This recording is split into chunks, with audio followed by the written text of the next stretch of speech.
নতজানু নীতির দিন শেষ। দেশের স্বার্থে অন্তর্বর্তী সরকার পানি অধিকার নিয়ে সোচ্চার বলে মন্তব্য করেছেন পরিবেশ, বন ও জলবায়ু পরিবর্তন এবং পানি সম্পদ উপদেষ্টা সৈয়দ রিজওয়ানা হাসান।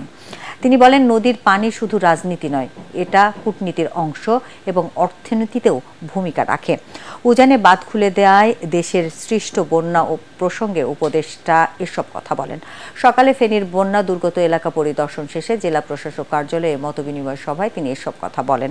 বিকেলে সাম্প্রতিক বন্যা ভাঙন পরবর্তী করণীয় বিষয়ে জেলা প্রশাসন কার্যালয়ে গণশুনানিতে অংশ নেবেন পরিবেশ উপদেষ্টা। আমরা যেটা করতে পারবো সেটা হচ্ছে আমাদের মানুষের দাবিগুলোকে তাদের সামনে উপস্থাপন করা এবং আন্তর্জাতিক সম্প্রদায়ের সামনে উপস্থাপন করা।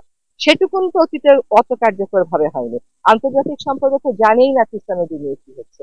তারা জানবে বাংলাদেশে একটা বন্যা হয়েছে, কিন্তু এই বন্যাটাকে যে আমরা ক্ষয়ক্ষতি কমিয়ে রাখতে পারতাম, 29 জন মানুষের জীবনহানির হয়তো প্রয়োজন ছিল না, ওটা হয়তো আমরা আটকাতে পারতাম। সেই কথাগুলো আমাদের উজানের দেশকেও বলতে হবে, আন্তর্জাতিক সম্প্রদায়কে বলতে হবে, সেটুকুন তো বলতে পারবে।